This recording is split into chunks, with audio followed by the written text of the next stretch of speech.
देखो बेटा, ये मक्खी कितनी तेजी से उड़ रही है। हाँ दादाजी। हाँ, और ये गंदगी फैलाकर बीमारी ला सकती तो है। हमें हाथ धोने चाहिए। सुंदर सुबह छोटी नेहा अपने बगीचे में खेल रही थी।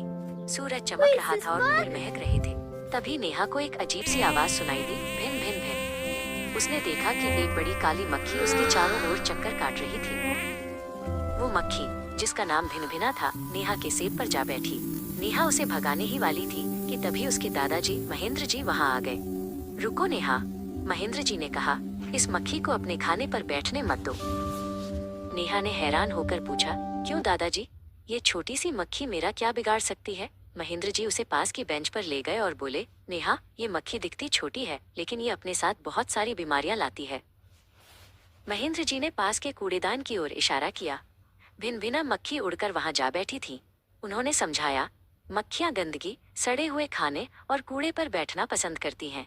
वहां बहुत सारे अदृश्य कीटाणु होते हैं। जब भिनभिना कूड़े पर बैठती है तो उसके बालों वाले पैरों में हजारों छोटे कीटाणु चिपक जाते हैं, महेंद्र जी ने बताया। भिनभिना मक्खी अब गंदगी के ढेर पर अपने पैर रगड़ रही थी, जिससे और भी कीटाणु उस पर चिपक रहे थे। नेहा ने नाक सिकोड़ कर देखा कि वही मक्खी अब वापस उड़कर मेज पर रखे खुले हुए खाने की ओर आ रही थी। महेंद्र जी बोले, यही कीटाणु हमारे खाने में मिल जाते हैं जब ये मक्खियां उन पर बैठती हैं। अगर हम वो खाना खा लें तो हम बीमार पड़ सकते हैं।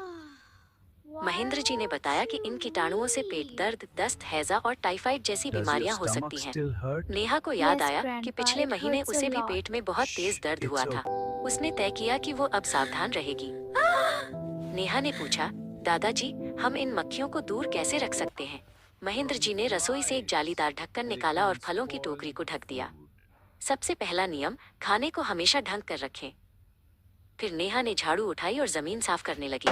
उसने कूड़ेदान का ढक्कन मजबूती से बंद कर दिया। महेंद्र जी ने समझाया कि अगर हम अपना घर और आसपास साफ रखेंगे तो मक्खियों को बैठने के लिए गंदी जगह नहीं मिलेगी और वे भाग जाएंगी। अब नेहा का घर और बगीचा एकदम साफ था। भिनभिना मक्खी को वहां रहने के लिए कोई गंदगी नहीं मिली, इसलिए वो दूर उड़ गई। नेहा और महेंद्र जी ने एक दूसरे को हाई फाइव दिया। नेहा अब एक स्वच्छता चैंपियन बन गई थी। Hey everyone, if you're enjoying this, please subscribe to my channel. Thanks for watching.